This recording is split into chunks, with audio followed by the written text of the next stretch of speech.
चलो मित्रों काले આપણે ગોળીય સપાટી વિશે વાત કરી બરાબર છે પરંતુ એમાં એક આપણે જીની પૂછકેટનો એમસીક્યુ જોઈએ જો તમને કીધું જો સમતલ સપાટી હોય તો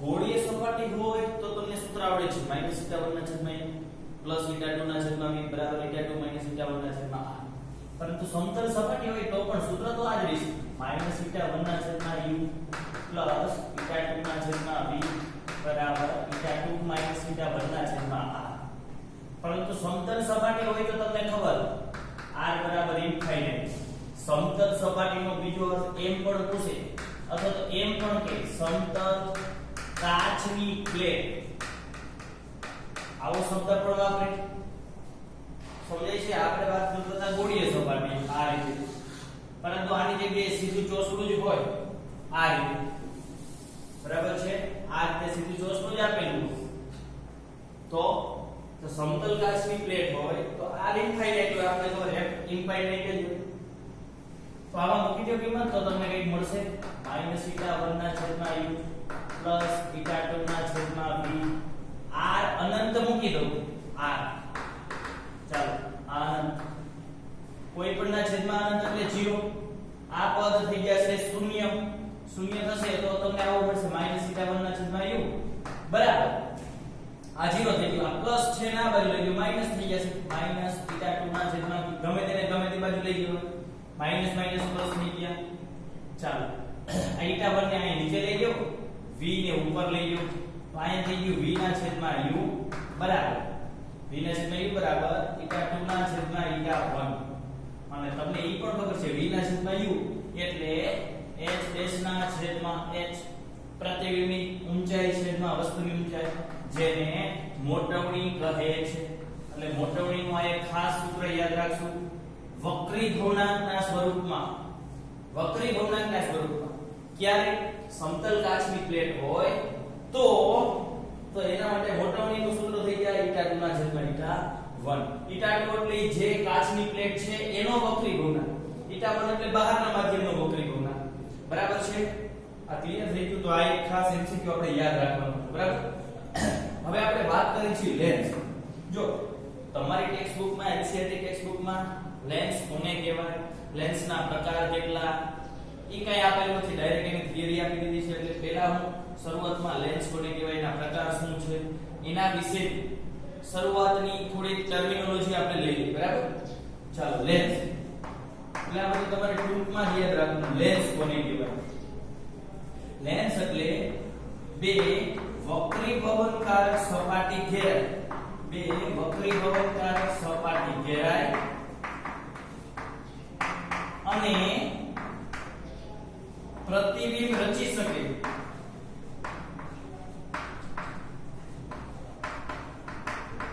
તેવા ઉપકરણને અથવા એવા સાધનને આપણે કહીશું લેન્સ બે વક્રીભવનકારક સપાટી ઘેરાવી જોઈએ ભેગી થવી જોઈએ વક્રીભવનકારક એટલે વક્રીભવન કરી શકે એવી અને ઈ પ્રતિબિંબ પણ રચી શકતી હોવી જોઈએ બરાબર છે વક્રીભવન તો કાચ વડે પણ થાય સીધા કાચ વડે બરાબર છે પરંતુ એ પ્રતિબિંબ રચી શકતી હોવી તો એવા ઉપકરણને લેન્સ કહેવાય હવે આને લેન્સ કહેવાય કે આપણે જોઈએ પણ હજી લેન્સ માટેની હજી એક બીજી શરત છે ખાસ યાદ રાખશું કે બે સપાટીમાંથી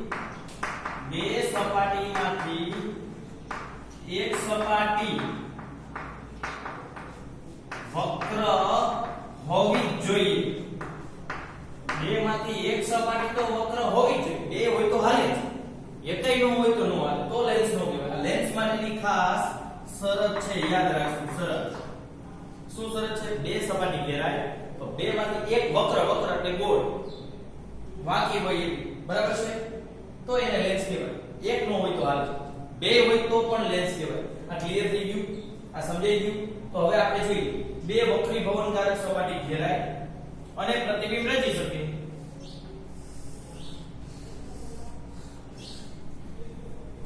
ચાલો જોઈએ ચાલો તો આ એક સપાટી લીધી આ બીજી સપાટી લીધી મેં જો તો આ બંને સપાટી વક્ર છે બેમાંથી એક ઓવલ્યુ છે જ બે છે અહીંયા.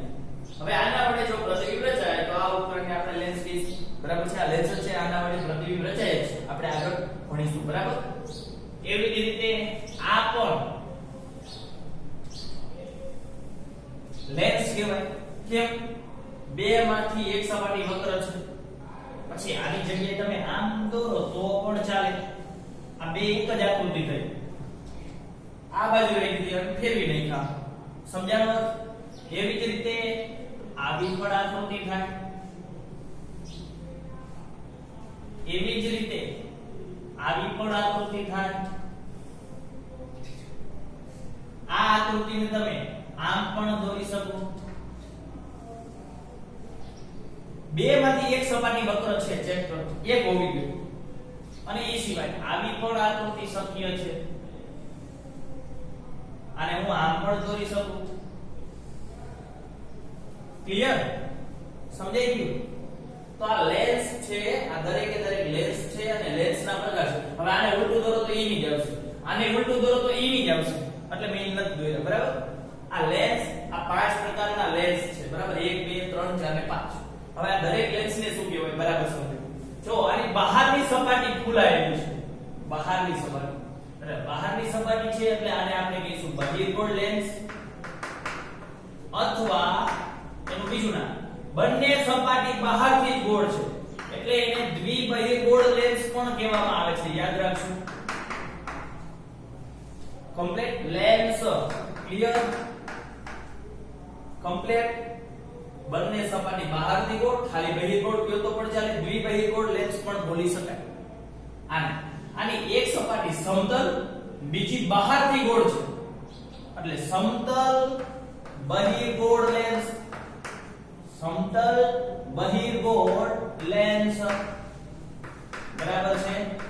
આ પણ સમતલ બહિર્ગોળ લેન્સ. કમ્પ્લીટ. આને શું કહેવાય? જો સમતલ અને અંદર છે, જો અંદરની સાઈડ એટલે સમતલ અંતર્ગોળ લેન્સ. આને પણ સમતલ અંતર્ગોળ લેન્સ. કમ્પ્લીટ. આના માટે જો તો બંને સપાટી અંદરની સાઈડ ગોળ છે, અંતર્ગોળ લેન્સ, અથવા દ્વિઅંતર્ગોળ લેન્સ. આની જેમ જ બંને સપાટી સરખી એટલે બહિર્ગોળ અથવા અંતર્ગોળ અથવા દ્વિબહિર્ગોળ દ્વિઅંતર્ગોળ લેન્સ. કમ્પ્લીટ. અહીંયા જો આની સપાટી આ અંદરથી ગોળ છે, આ બહારથી ગોળ છે. જો અહીંયા પણ આ અંદરથી ગોળ છે, આ બહારથી ગોળ છે એટલે અંતર્ગોળે થાય બહિર્ગોળે થાય. પરંતુ એક સપાટી અંતર્ગોળ હોય, એક સપાટી બહિર્ગોળ હોય તો આવા લેન્સને મેનિસ્કસ સાથેનો લેન્સ કહેવામાં આવે છે. મેનિસ્કસ સાથેનો લેન્સ. ખાસ યાદ રાખજો. આ બંને લેન્સને મેનિસ્કસ સાથેનો લેન્સ કહેવાય. મેનિસ્કસ નો અર્થ જ એવો થાય એક સપાટી અંતર્ગોળ, એક સપાટી બહિર્ગોળ. તો આ લેન્સના 5 પ્રકાર છે. બરાબર છે? દરેક પ્રકાર વિશે આપણે એના દાખલા બરાબર આવશે, જોતા જઈશું. બરાબર છે? આ લેન્સ વિશે બહુ આપણે ભણવા નહીં આવે, પરંતુ દાખલામાં થિયરીમાં આ બધા લેન્સ વિશે આપણે આવશું તો ભણીશું. બરાબર? બીજી બાબત, હવે આ દરેક લેન્સ માટે આપણે સર્વસામાન્ય એના પદો છે, એની વ્યાખ્યાઓ છે, એ હવે આપણે જોઈએ. જેવી રીતે આપણે અરીસામાં જોયું હતું. બરાબર? તો સૌપ્રથમ ઓપ્ટિકલ કેન્દ્ર. ઓપ્ટિકલ કેન્દ્ર જેને O વડે દર્શાવવામાં, અથવા તો એને ગુજરાતીમાં કહેવાય પ્રકાશીય કેન્દ્ર. એને આપણે કહીશું પ્રકાશીય કેન્દ્ર. હું વાત કરું, આ બાજુ તમે લખી દીધું હોય છે. બરાબર? એટલે કાઢી નાખો.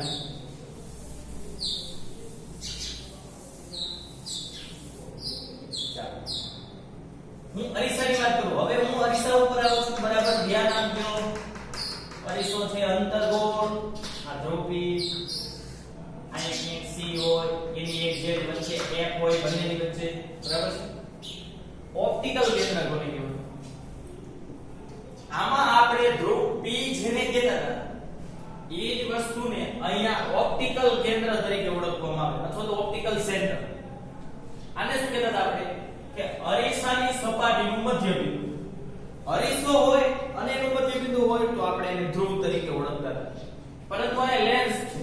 લેન્સનું જે મધ્યબિંદુ હોય, લેન્સના મધ્યબિંદુ અથવા તો એમ પણ બોલે લેન્સના ભૌમિતિક કેન્દ્રને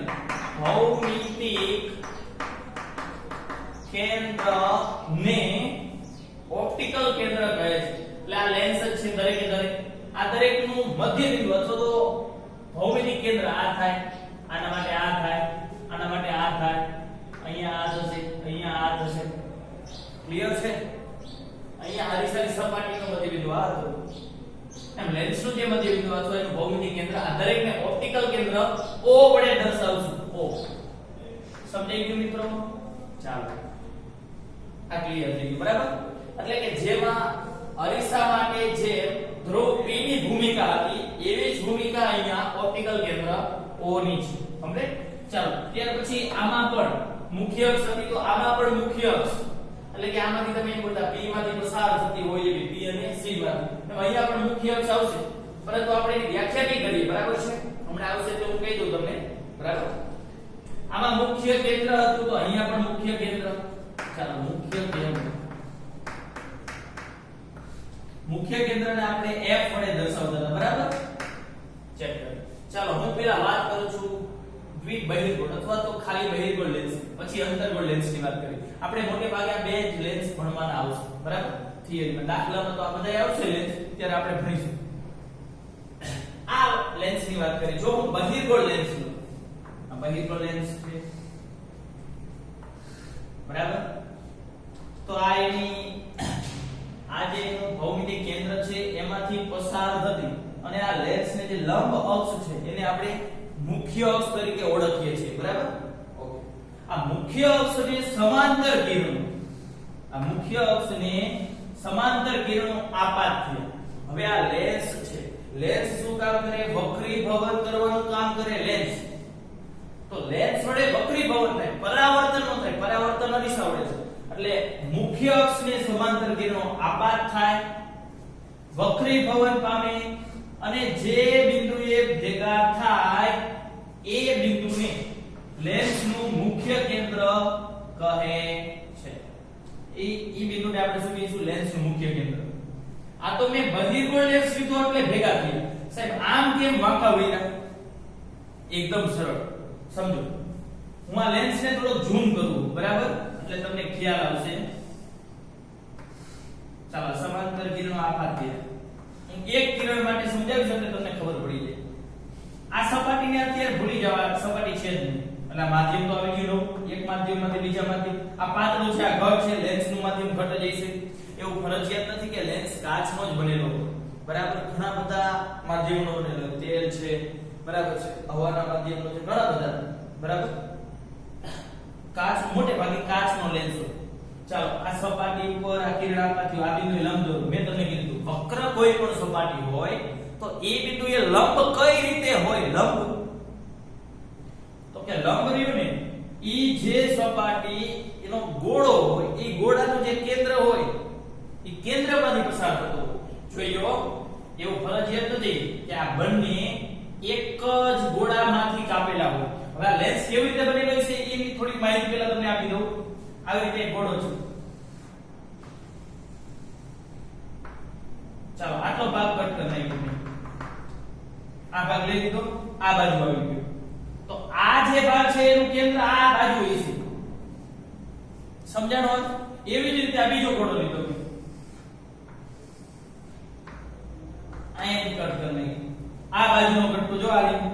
તો આનું કેન્દ્ર આ બાજુ હશે અને આ બેને તમે જોઈન્ટ કરો, આ બંનેને જોઈન્ટ કરો તો આ જે કેન્દ્ર આવે એ આ કેન્દ્ર હોય એવું ફરજિયાત ન હોય. જો હું બંને આકૃતિ એકમાં દોરું એટલે આટલી ખબર પડી જાય. આ જે સપાટી રહી આ રીતે ક્યાંક ગોળો હોય તો જો એનું કેન્દ્ર ક્યાંક અહીંયા આવશે. આ જે સપાટી છે આપણે દોરીએ એટલે ખબર પડશે. ચાલો આ સપાટી માટે ગોળો દોરું તો આ ગોળો આવી રીતે હોય. બરાબર? મતલબ આ જે સપાટી રહી આવી રીતે ગોળામાંથી કાપેલી છે, એનું કેન્દ્ર ક્યાંક અહીંયા ક્યાંક હોય, જેને આપણે C તરીકે ઓળખતા હતા. એવી જ રીતે આ જે ગોળો રહ્યો આ ગોળામાંથી આવી રીતે આ કટકો કરેલો છે આ બાજુ, તો આનું કેન્દ્ર અહીં ગયા, એટલે આ કેન્દ્ર બને એ વાત નથી. સમજાય છે? લંબ કેમાંથી પસાર થાય? ઈ જે સપાટી હોય એનું જે લેન્સનું જે કેન્દ્ર હોય, ઈ જે સપાટીનું જે કેન્દ્ર રહ્યું લેન્સનું ઓપ્ટિકલ કેન્દ્રમાંથી પસાર થાય ને. ક્લિયર થઈ ગઈ બાબત? સમજાઈ ગયું? રેડી? ઓકે. એટલે હવે વિચારો તો આ રીતે આપણી જે સપાટી હતી આ તરફ હતી, આ તરફ હતી. ચાલો માં એક માટે સમજાવ્યું. અહીંયા એક સી છે આની, તો આ બિંદુ લંબ આ રીતે થાય, આ સી માંથી પસાર થતો, આમાંથી નહીં, ઓપ્ટિકલ કેન્દ્રમાંથી નહીં. એવી રીતે આ બાજુ છે. હું એક જ વાર સમજાવીશ, હવે પછી હું તમને દર વખતે આ બાબત નહીં સમજાવું, બરાબર? ચાલો આ લંબ છે, આ કિરણ આપાત થયું, કિરણ આમ જાતું, આ માર્ગે તો નહીં જ જાય. આટલું ક્લિયર થઈ ગયું? લંબ દોરું છું, લંબ આ રીતે પસાર થાય આ બિંદુ,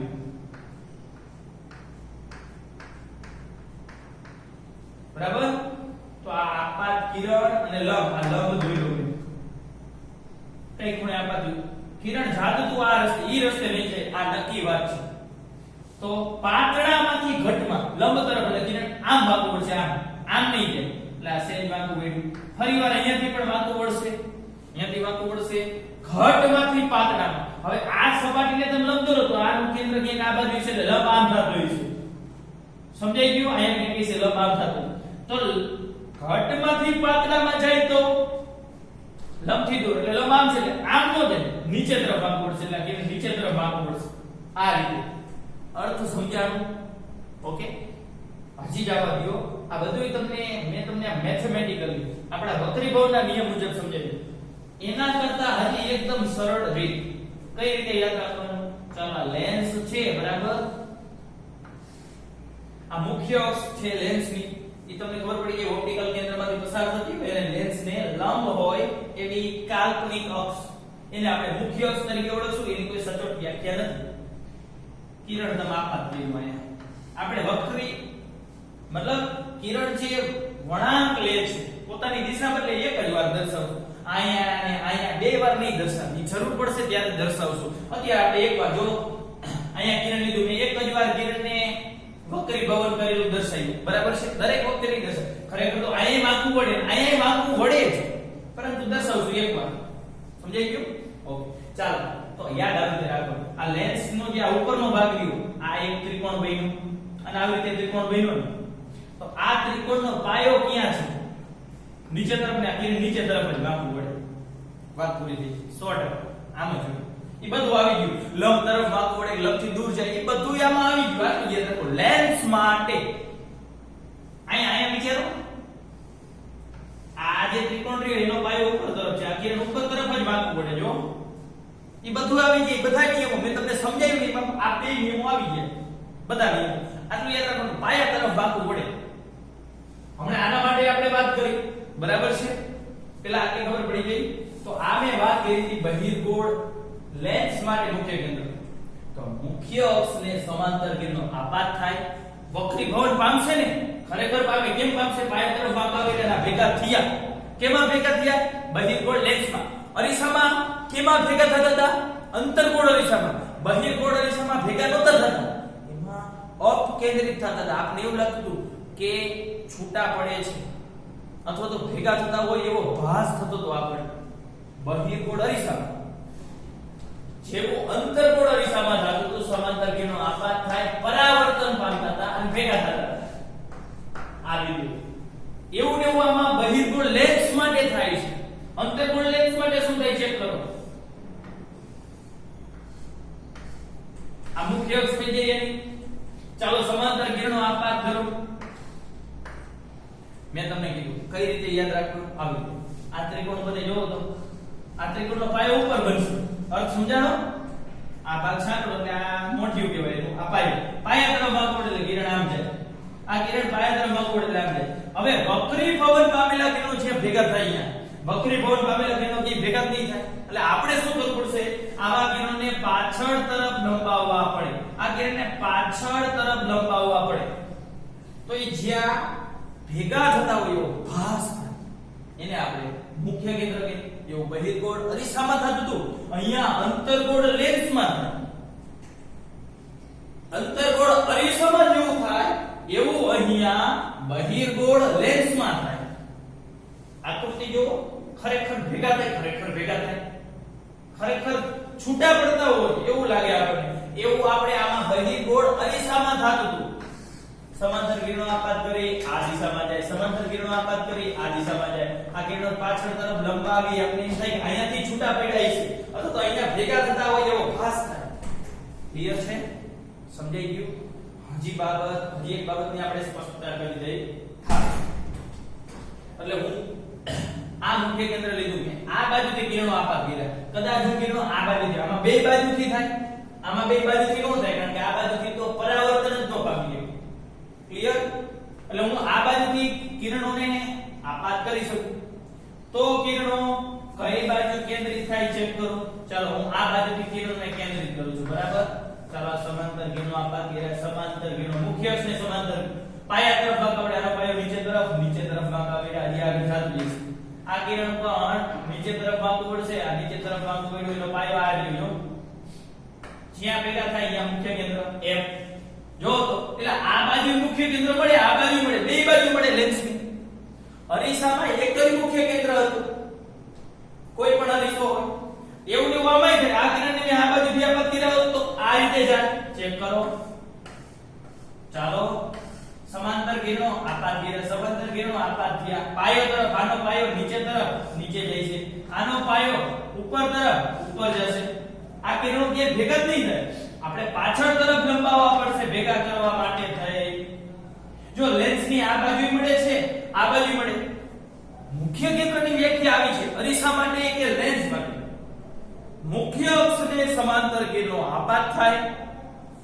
અરીસો હોય તો પરાવર્તન પામે, કોઈ પણ લેન્સ હોય તો વક્રીભવન પામે અને જે બિંદુએ કેન્દ્રિત થાય કે અપકેન્દ્રિત થાય અથવા તો છૂટા પડવાનો ભાસ થતો હોય એવા બિંદુને આપણે મુખ્ય કેન્દ્ર કહીએ. વ્યાખ્યા બે માટે સેટ ટુ સેટ. લેન્સ હોય કે અરીસો હોય, અમુકમાં કેન્દ્રિત થાય, અમુકમાં અપકેન્દ્રિત. કેન્દ્રિત કેમાં થાય? તમારી નજર સામે છે, પાયા તરફ વાંકું પડે, આટલું યાદ રાખવાનું. લેન્સ હોય કે પ્રિઝમ હોય, લેન્સ હોય કે પ્રિઝમ હોય એમાં પાયા તરફ વાંકું પડે, પાયો હોય ઈ તરફ. રેડી? તો તમને તરત ખબર પડી જાય છે ખરેખર કેન્દ્રિત થયા, સાચું કા કેન્દ્રિત થયા. બહિર્ગોળ લેન્સ એટલે આને એમ કહેવાય બહિર્ગોળ લેન્સ માટે ખરેખર કેન્દ્રિત થાય, અંતર્ગોળ લેન્સ માટે ખરેખર કેન્દ્રિત નથી થતા, પાછળ તરફ લંબાવવા પડે. મુખ્ય કેન્દ્ર કેટલા છે? બે છે. બે મુખ્ય કેન્દ્ર હોય એમાંથી પ્રથમ મુખ્ય કેન્દ્ર કોને કહેવાય અને દ્વિતીય મુખ્ય કેન્દ્ર કોને કહેવાય ઈ વાત કર. ટૂંકમાં હું આટલું જ લખી શકું વ્યાખ્યામાં. મુખ્ય અક્ષને સમાંતર કિરણો. હું લેન્સ માટે મુખ્ય કેન્દ્રની વ્યાખ્યા લખું. લેન્સ માટે અંતર્કોણ બે માટે ભેગી વ્યાખ્યા લખું. કમ્પ્લીટ. મુખ્ય અક્ષને સમાંતર કિરણો આપાત થઈ વક્રીભવન પામી કેન્દ્રિત થતા. કેન્દ્રિત કેમાં થાય? બહિર્ગોળમાં કે અંતર્ગોળમાં? લેન્સ ની વાત કરું. બહિર્ગોળમાં એટલે કૌંસમાં લખી નાખ્યું બહિર્ગોળ લેન્સ. સમજાઈ ગયું? અથવા અપકેન્દ્રિત થતા હોય. અપકેન્દ્રિત એટલે છૂટા પડતા હોય અથવા તો ભેગા થતા હોય એવો આપણને ભાસ લાગે કે ભાઈ આ જગ્યાએ ભેગા થયેલા છે ને અહીંયાથી છૂટા પડેલા છે. અપકેન્દ્રિત થતા હોય. અપકેન્દ્રિત કેમાં થતા હતા? અંતર્ગોળ લેન્સમાં. તો તે બિંદુને શું કહેવાય? મુખ્ય કેન્દ્ર કહેવાય. પણ મુખ્ય કેન્દ્ર બે મળ્યા, આમાંય બે મળે, આમાંય બે મળે. અરીસામાં એક જ હોય, કોઈ એક જ તરફ હોય, આમાં બે તરફ મળે. ક્લિયર? તો બે બંને બાજુ મુખ્ય કેન્દ્ર મળે ને તો આટલું યાદ રાખશું. મુખ્ય ઉદ્ગમ તરફ. મુખ્ય ઉદ્ગમ એટલે વસ્તુ એલા જ્યાંથી કિરણો નીકળે છે, વસ્તુ જે તરફ હોય તે તરફના મુખ્ય કેન્દ્રને પ્રથમ મુખ્ય કેન્દ્ર F વડે દર્શાવશું અને તેની વિરુદ્ધ બાજુએ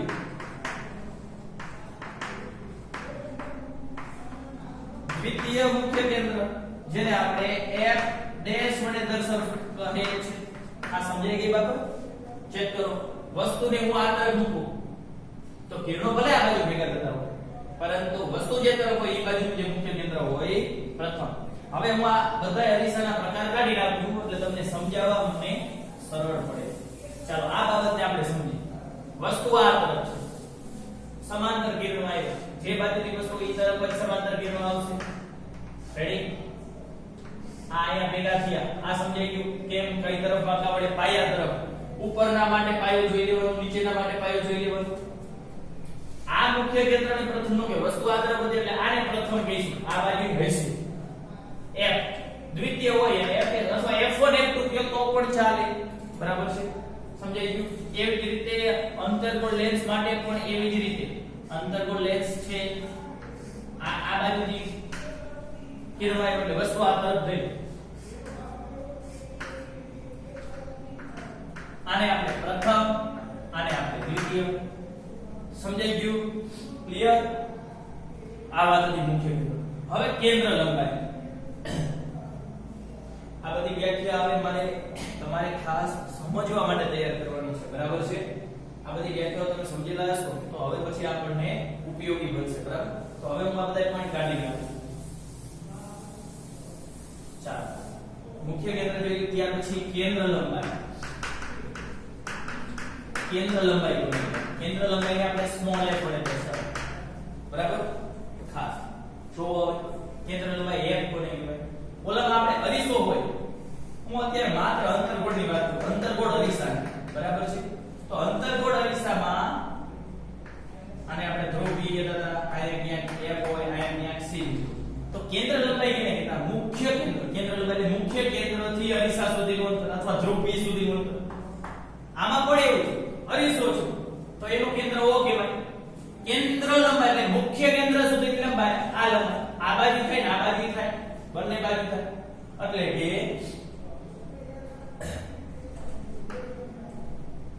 મુખ્ય કેન્દ્ર અને ઓપ્ટિકલ કેન્દ્ર વચ્ચેના અંતરને અથવા તો લંબાઈ આપણે કેન્દ્ર લંબાઈ કહીશું. બંને બાજુ બંને અંતર સમાન જ હોય. OF બરાબર OF ડેશ બરાબર સ્મોલ f.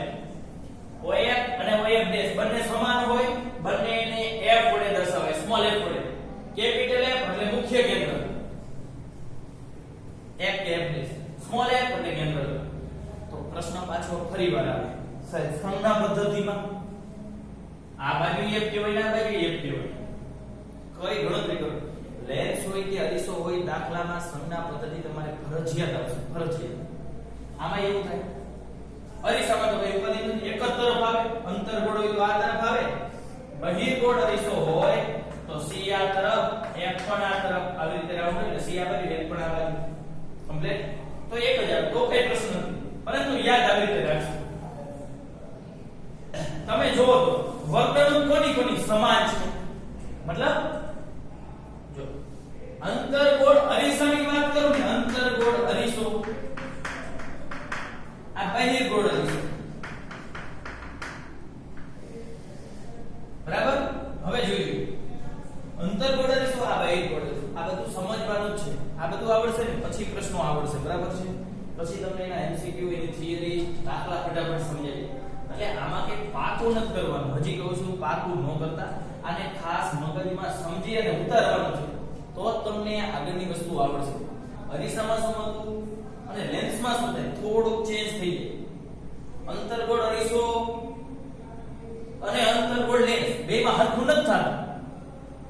અંતર્ગોળ અરીસો અને બહિર્ગોળ લેન્સ આ બેમાં સરખું થાય. કઈ રીતે? તમે આમાં સમાંતર કિરણ આપાત કરો, એક માંથી પસાર થાય, ખરેખર પસાર થાય, ખરેખર. આની જગ્યાએ હું લેન્સ લઈ લઉં. જોજો બહિર્ગોળ લેન્સ લો. સમાંતર કિરણ આપાત કર્યું, ખરેખર ભેગા થશે આ એક ડેશ મુખ્ય કેન્દ્રમાંથી પસાર થાય. જો આ જેવું કરે ને એવું આ કરે. હવે અંતર્ગોળ લઈ લો. અંતર્ગોળ લેન્સ અને બહિર્ગોળ અરીસો ચેક કરો. આમાં સમાંતર કિરણો આપાત કરો, ઉપર જશે, નીચે જશે, ક્યાંય ભેગા નહીં થાય, પાછળ તરફ લંબાવવા પડશે. બરાબર છે?